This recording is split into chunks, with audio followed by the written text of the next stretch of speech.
everybody, welcome to the Camera Movie Show. My name is Deshaun, and today I am here to review one of my favorite shows on Netflix. It's such a fun show. It's such a fun little skit, like short show. Love, Death, and Robots. Now, Love, Death, and Robots is just this crazy fucking show.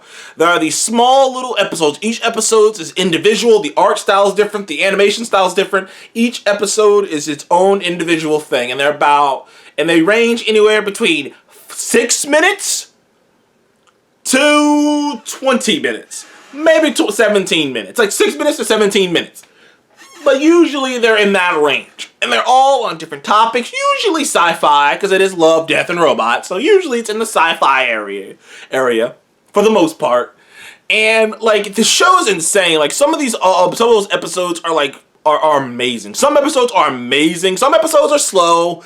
Like last season it was weird because first season was bonkers. First season of Love, Death, and Robots was insane. Like it was nuts. Like there was so much going on. Like they just went for it. Like things like every episode was just like, I'm not sure what the fuck is gonna happen, which is the fun of this show. The fun of this show is every episode is so drastic because they have different directors, they have a different art style, and it's so drastic that you're not quite sure what you're gonna see every episode to episode. And that's the fun of the show. The show it's fun. It's held that way. And like I love season 1. I thought season 1 was so fun. Season 2 I thought was very good, but it was good in a different way. Like I recently found out that the reason the season 1 and 2 are a bit different because season 1 had a lot of nudity, had a lot of gore, and had a lot of nudity. They cut way back on that in season 2. Like I'm talking like there's not a boob in season 2, and a boob and an ass cheek and a dong, nothing at all in season 2. Like it is all because the show's like top when it at its best is either outrageous or philosophical. That's like this show, Love, Death, and Robots, at its best. One of the episodes is either really outrageous, you know, to the point where like that's ridiculous. There's an episode about some dude whose pet is a giant trash monster, for crying out loud. And it's fucking outrageous, but it's just like, okay. You know, there are episodes like, and then you get these real philosophical episodes or these real tragic episodes. Like it can really get deep or over the top hilarious. There's one episode where like the technology, all these like toasters and shit are trying to kill all these old people and they're trying to run from them. Like there's some hilarious episodes. And this season, volume 3 as they call it, I think it was a bit of both. There were a couple outrageous ones and a couple very philosophical ones. Well, really just one philosophical one. There was really one or two philosophical ones. It wasn't as many like thought-provoking ones as the second season, because second season was all like thought-provoking, not too many outrageous ones. This season had some really fun ones. Some really fun ones. First of all, the one Bad Traveling. I'm only looking at it because I can't remember their names. Bad Traveling was a fun one because it's like because first of all, Bad Traveling revolves around this fishing, like this crew. I don't know what they do. I don't know if they fish or what. But all of a sudden, this cruise ship. This ship was attacked. It looks like one of those old school Pirates of the Caribbean like cruise. Even the way it's edited, the way it's visualized, looks kind of like a old school Pirates of the Caribbean like thing. And this giant monster crab comes aboard and starts killing people, and it gets inside the deck of the ship, and they start negotiating with them to help him get his young to a populated town. And like it's such an interesting show because that one was fun because it's a classic like sea horror story. It's one of those stories that if some historian was like, oh, this is a story that was made 500 years ago, you'd believe it. It feels like some old school pirate story or some old school sailor story that was told hundreds of years ago and got picked up and modernized. It was a very fun thing. It was very fun. That one was a very fun one. The Very Pulse of the Machine was the thought-provoking one. That one's really thought-provoking. It's really philosophical. It's one of those ones that, like, it's It's one of those ones that makes your head hurt because it's really getting into like like the idea of life and death and the human body and its limitations, and that you are more than the body and that you're a shell, and there's a lot in that one. It's a shorter one, but there's a lot in that one. I gotta say though, my two favorite ones of season, I have three, but my two overly favorite ones of season 3 have to be Kill Team Kill and Night of the Mini Dead. Okay, let me talk about Night of the Mini Dead first. Night of the Mini Dead is the shortest one they have. It's about 6 minutes. And it is exactly what you think it is. Imagine, you guys have played video games, like these, the theme park builder games and stuff. You know how or even in The Sims, how like you can go, how like sometimes like it's above, like your camera angle is above, and all the characters, like tiny little characters are below you, and you can just move them around. That's how this entire episode is, where it's just like you're above and all these tiny little characters down here. And it basically is an entire zombie apocalypse and fast forward in tiny form.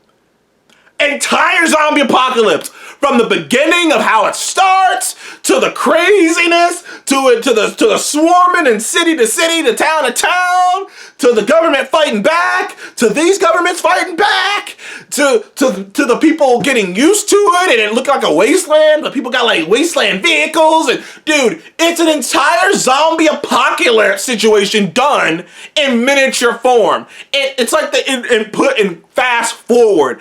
Like, it was insane. And of course it ends with everyone shooting off nukes and blowing the fucking earth up. But it was such a fun thing. It was just like, because you kept wondering, like, how far is this gonna go? How in detail is it gonna go? And it's like, I don't know, my brain was like, they told an entire zombie movie in 6 minutes in miniature form. I was like, it was so funny. It just caught me completely off guard. I didn't see that coming. It was so creative too. Such a unique way to do I've never seen a zombie apocalypse done that way in miniature form. It was very funny. And Kill Team Kill. Now, Kill Team Kill is clearly like, it's the classic story that we've seen in things like, I'm trying to think of that one Nazi movie, but it's clearly that classic story of a badass military team sent out on a mission. They just think they're on a normal, everyday mission. Turns out, no! They walked in the middle of a CIA government experiment gone fucking wrong, because apparently the government thought it was a good idea to make a mechanized super killing bear. And lo and behold, the shit malfunctioned and went on a murder spree. And now this one is cool because of the animation style, the voice acting. It is such a fun episode. It's the most fun out of all the episodes. Kill Team Kill. It is fun. It is a blast. It is like boom. It's really fun. It feels like you're playing like a pumped up, like you're watching a pumped up version of Bad Company. Also, Mason's Rats is a funny one, just because it's one that takes a very different turn. Like, you're thinking like, oh, well, it's him versus the rats. I'm like, oh God. And his rats are like in his barn, and like, the rats are smart. They can like have weapons and shit. And it's like, okay. And he starts getting all this advanced rat killing machinery, and out of nowhere, for no apparent reason, like the rat killing stuff is insane, but that episode was fun too. But overall, I would probably say they're only about, out of the entire season, there's about 8 episodes. I'd say about 4 or 5 of them are actually really good. The rest of them, you can take it or leave it. There are some philosophical stuff in some of them. One of them is like really on the nose, and you kind of see what's gonna happen before it happens. Like it's one, spoiler alert, Rosario Dawson, if you know her from aka Ahsoka, she's in one of those episodes, and it really goes exactly how you imagine it's gonna go. You're like, as soon as it happens, I'm like, dude, I can already see this taking a dark turn. It's gonna take a turn, and it happened in that, and same thing happened. Same exact thing happened in this one. And one of them, the first one is just the first episode is actually a sequel to another episode, so that was kind of cool. But overall, I had fun with this season. I'm not sure how I feel about it. It's because it's a mix between the two seasons. There's not as many like really cool, like visually thought-provoking episodes. Like there was a couple of them. Let's say there's about one visually appealing / thought-provoking episode, and the rest of them are just really like I mean, there's one of them that's very interesting. It's the last one. It's very weird and out there, but most of the episodes are weird and out there. But Night of the Living, Night of the Many Dead, and Kill Team Kill, I gotta admit, those two episodes in particular, I was like, dude, this is awesome. I was like, this is fun.